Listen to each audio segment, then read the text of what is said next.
For being present here on time, as we are now about to begin with our second business session that focuses on the international trade compliance, less government and more governance.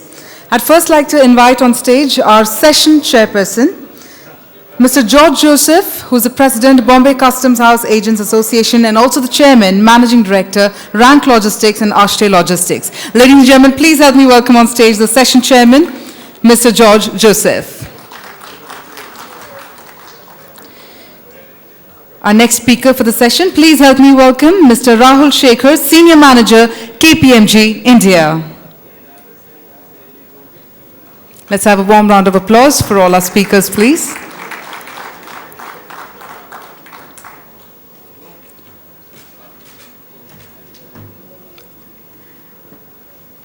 May I also invite on stage our next speaker, Mr. Sandeep Bhatnagar from the CBEC. Ladies and gentlemen, Mr. Sandeep Bhatnagar.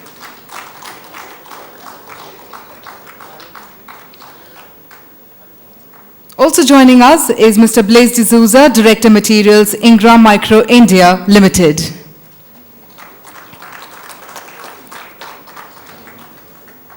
And our final speaker, Mr. Himanshu Tewari from the BMR. Ladies and gentlemen, Mr. Himanshu Tewari. So we have some interesting panel discussions in store for all of you. We have our esteemed speakers with us, and with that, I now request our session chairman, Mr. George Joseph, to start the proceedings of the discussion.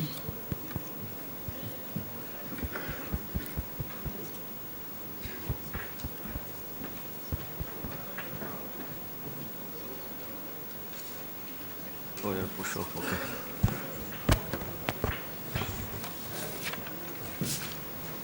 Good afternoon. I wonder whether you realize it.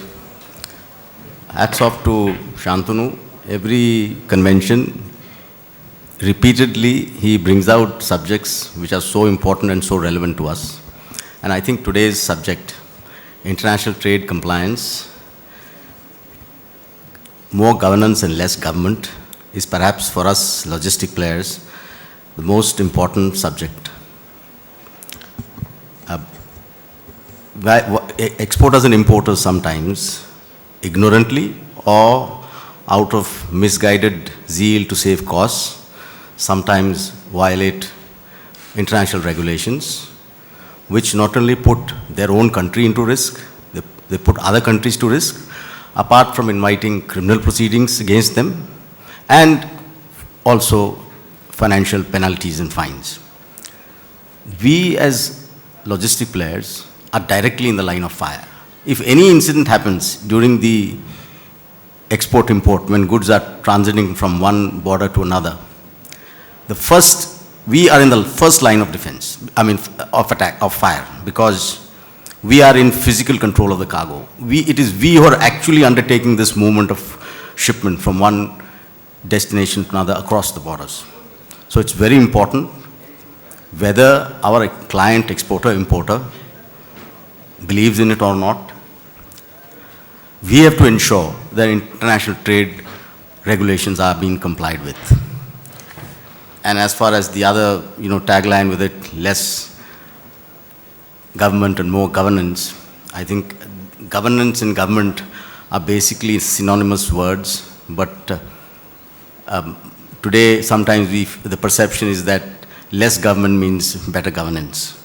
Anyway, on this very important subject, we have got the top experts from the field, Mr. Rahul Shekhar, Senior Manager from KPMG India, Mr. Sandeep Bhatnagar, Joint Secretary, Customs from Central Board of Excise and Customs to give the government perspective, Mr. Blasé, Director Materials, who's a professional in supply chain management, and Mr. Himanshu Tewari, who is a professional, who's a partner, senior partner with BMR and Associates, and who's also has got 20 years experience as customs officer. So he has seen everything from both sides of the table.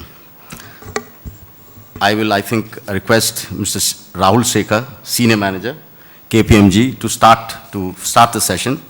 He is a Senior Manager with KPMG. He advises and supports multinational companies with respect to Indian customs and law. So he has the perspective from across the border, how things have to be seen and are seen by people abroad, multinationals wanting to come into India. Mr. Rahul Shekhar. Thank you, Mr. Joseph. I think you have to push this. Okay, would you like to go? I think I'm fine. You don't want to go there? Okay, I can. I think you can go there, yeah.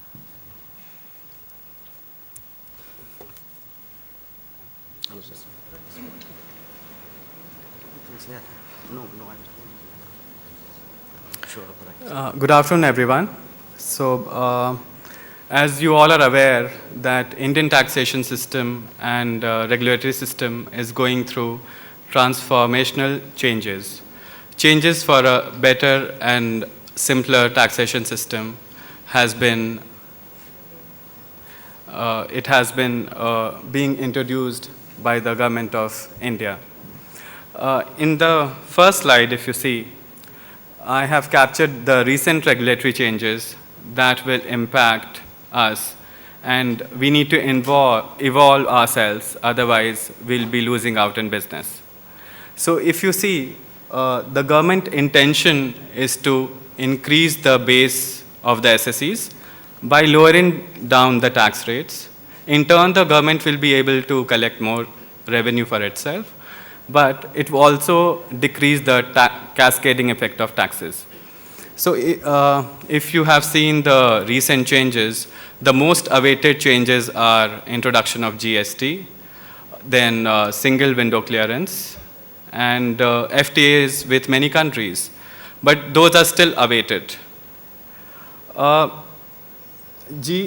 government of India intention to simplify the tax and regulatory regime can be seen from the recent changes that have been introduced. The recent changes, if we see, are towards liberalizing the regulations. So the changes like shift to EDI system from the manual system, introduction of self-assessment, ACP, 24/7 clearances in the ports have been welcomed by all of us. But it has also come with some cautionary points like introduction of risk management system, on-site post-clearance, and stringent KYC norms. So if you see, the need of is to evolve ourselves. If we don't change ourselves, we will be out of the business. Even the client today, they want end-to-end solutions. They do not want you only to be a customs broker who just helps in clearing the goods and facilitates representation before the government authorities.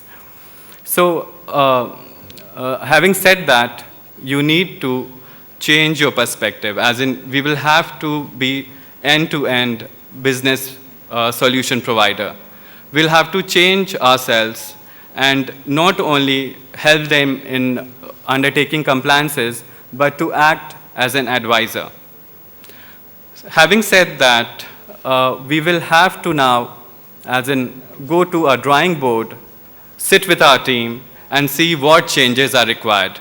Maybe we will have to expand our horizon and become a freight forwarder, a warehouse operator, or maybe a good transport agency as well. So we'll have to see, as in, what kind of businesses, what kind of services we can expand into and provide to our customers to these changes, so that, we don't run out of business. Because the changes like, getting into EDI system and everything, making the compliances very easy. The clients on their own can file most of the things online. So if we don't evolve ourselves, we will be running out of business. So if I go to my next slide, you will see how, if we convert ourselves into a freight forwarder, how we will be able to get benefits under the foreign trade policy provided by the government of India. Just to give you a brief idea of the foreign trade policy. Foreign trade policy is the policy provided by the government of India to provide impetus to exports out of India. Under this policy, the Government of India has provided many schemes, and most of the schemes are available to manufacturers. But having said that, there are certain schemes which are available to service provider as well. For example, the SFIS scheme, which is Serve from India scheme. Serve from India scheme gives you credit scripts which can be used for your future imports. So if I'm a service provider and I'm exporting services out of India, I can get these scripts which would be 10% of the total FOB value of export, and I can use those scripts in my future imports. Another scheme which is relevant for service provider are export promotion capital gain scheme. Export promotion capital gain scheme. In that scheme, you can import capital goods without paying customs duty. So if you see my slide, I have divided into two sections with a dotted line. One is outside India and the other is within India. So if you see a common business proposition under the current structure used for providing services, what will happen is importer-exporter will sign a contract with the Indian freight forwarders. Indian freight forwarders in turn will get into an agreement with overseas freight forwarders, and the importer or exporter will be making the payment in INR to the Indian freight forwarder for the services rendered by Indian freight forwarder to importer or exporter, and in turn Indian freight forwarder will be making the payment remittances to the overseas freight forwarder in foreign currency. So in this scenario, we will not be able to get any benefit out of foreign trade policy. But if we structure this contract in a manner so that the Indian freight forwarders is able to receive consideration for services in foreign exchange, it will be able to get benefits under foreign trade policy. How that will happen, I will just explain you in next 1 minute. The importer-exporter will here get into contract with overseas freight forwarders. What will happen is that Indian freight forwarder will identify the importer or exporter. He will appoint an agent, or it can open a subsidiary as well outside India. Okay, so it will have overseas freight forwarders. Okay, the overseas freight forwarders will get into a contract with the importer or exporter, and the services will be rendered from overseas freight forwarders to importer or exporter. So the privity of contract for the services will be between importer and exporter and the overseas freight forwarders. For certain services in which the overseas freight forwarders need help from India freight forwarders, or maybe the entire contract can be passed on to Indian freight forwarders. So in this case, what will happen is the importer or exporter will be making payment in foreign currency to the overseas freight forwarders for the entire services, and the overseas freight forwarders in turn will make the payment to Indian freight forwarder in foreign currency. So in this case, as in if you compare with our earlier scenario, the payment from importer to exporter was being made in Indian rupees, and in this case, the payment will be received in foreign currency, which is the requirement for SFIS or EPCG to get the benefit. So in this manner, we can structure our contract and get benefit from the foreign trade policy scheme. I will move on to the next slide. It provides for the recent changes which has been made under the service tax regulations. As all of you must be aware that in July 2012, the service tax regulations changed. It changed from selective base of taxation to a comprehensive base of taxation. So in the new regime, which we call negative list of services regime, all the services were liable to service tax except for certain negative list services or certain services which was provided in the mega exemption. Okay, so these services, if they are provided in the taxable territory, which has been defined to include India other than Jammu and Kashmir, all the services will become taxable. And on top of that, the government of India, realizing that certain services in the past were were ambiguous. For example, the renting of immovable property service, wherein in most of the states, the service provider, they filed a writ with the High Court saying that the levy of service tax on renting of immovable property is not justified. So to bring clarity for those kind of services, the concept of declared services was introduced in negative list regime. And in the, if you see a very interesting clause, which is to refrain from an act has been introduced. So for example, if you are working with a business partner, and because of not so... See the subject is international trade compliance. Okay. Like Okay. So if you are in not so cordial relationship with the partner, you will have to terminate the contract. And in such a scenario, what will happen is you will also might be paying certain consideration to your business partner to not to start the business. So such consideration will be considered as service towards service, and it will be liable to service tax. So there are other changes as well which are relevant. For example, if you are providing bundled services, so in that case, maybe if it is unbundled, okay, then we can maybe mitigate the service tax exposure and so on. There are other changes as well which are given there in the slide.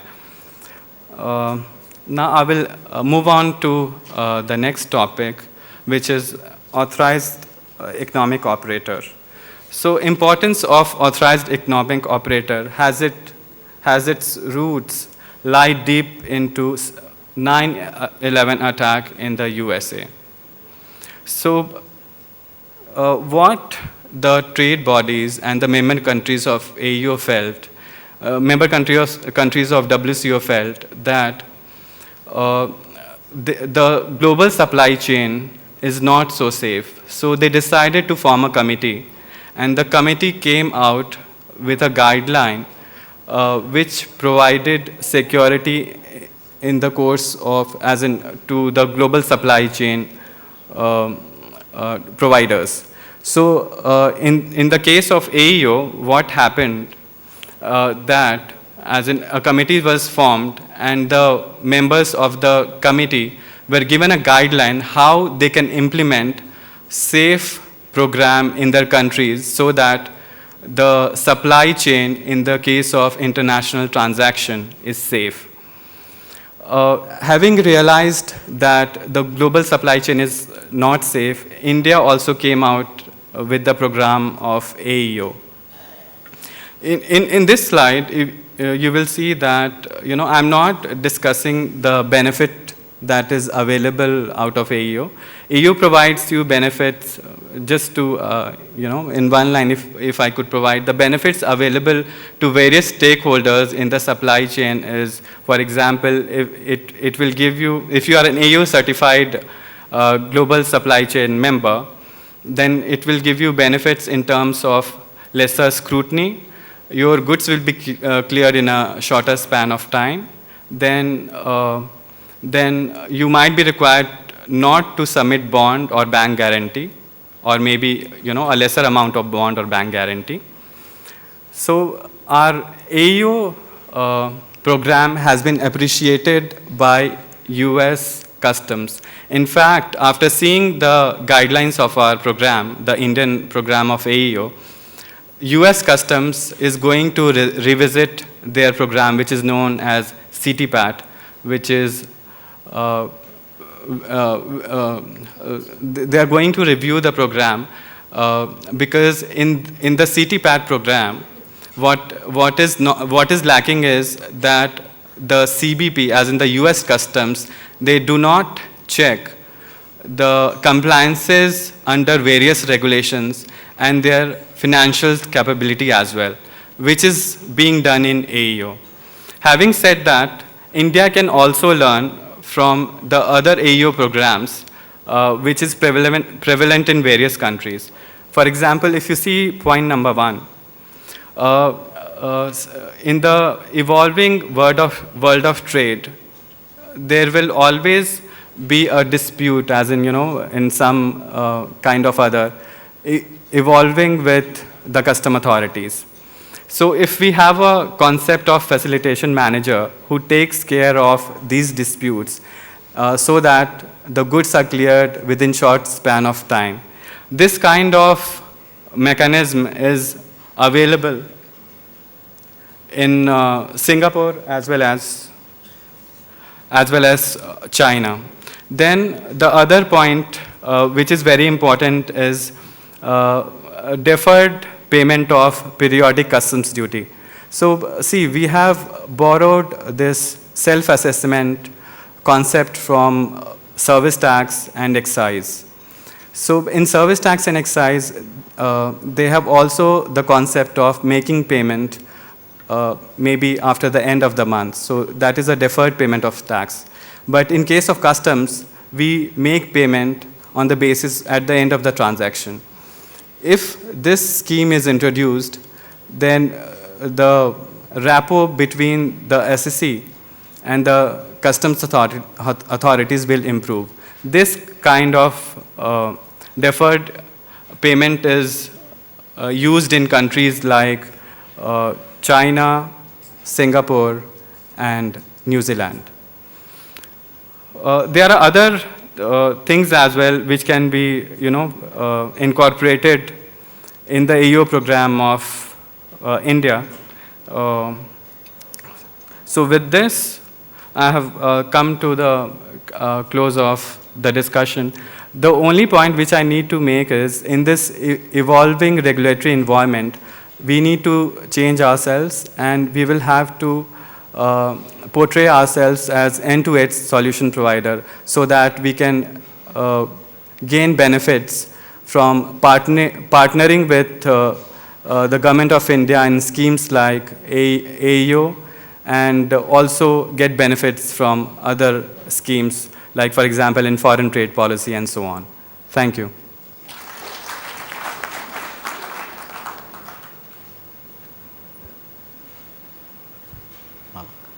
Left to ourselves, we might be interested only in facilitation.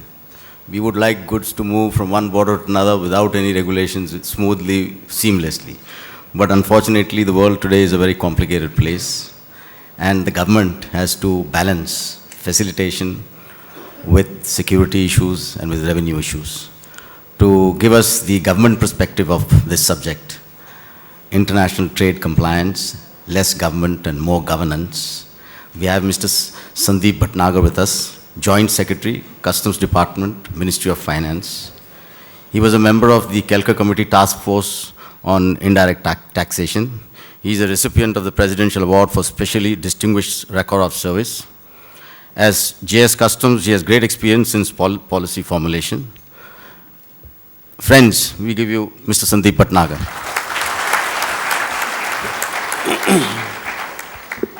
Thank you very much. At the outset, let me say it's wonderful to be amongst friends. I wish the lights were slightly dimmer so I could spot more of my friends here. And I must also take this opportunity to recognize my seniors, Mr. Pandey, I see in the audience, and of course, Mr. Bhargav. So it's a privilege to be here amongst friends and amongst partners in trade. And I must really compliment the Federation for organizing this convention. I'm sure the takeaways will be fruitful not only for the members of the customs brokers community, but also the government.